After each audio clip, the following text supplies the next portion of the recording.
ओम श्री गुरुवे नमः।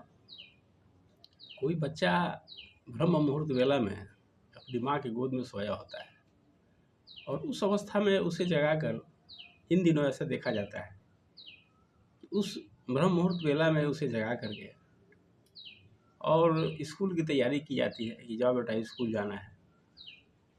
एक नन्हा सा शिशु 3.5 साल 4 साल 5 साल के अंदर के बच्चे की बात कह रहे हैं, तो ये समय उसके जगाने का नहीं होता है।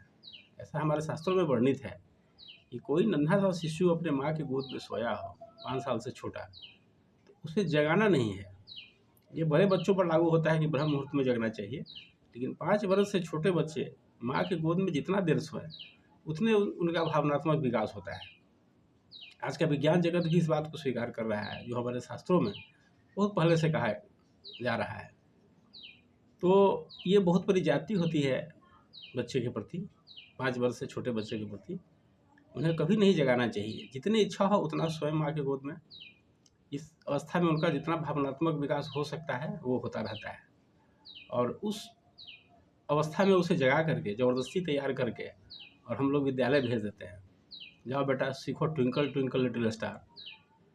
तो इससे कोई लाभ नहीं होता है, बल्कि उसका भावनात्मक विकास की जो प्रक्रिया है वह रुक जाती है। इसलिए कभी भी ऐसा नहीं करना चाहिए। हमारे शास्त्रों में तो इसे ब्रह्म हत्या तक कहा जाता है कि बच्चे के उस अवस्था से छेड़छाड़ करना माँ को ब्रह्म हत्या का पाप लगता है।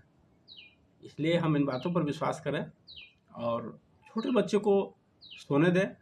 5 वर्ष का जब बच्चा हो जाए उसके बाद ही उसे विद्यालय भेजने का प्रयास करें, नहीं तो फिर उसका असली जो विकास होता है भावनात्मक वो हो नहीं पाता है, और तभी होगा जब 5 वर्ष के बाद ही हम अपने बच्चों को विद्यालय भेजें।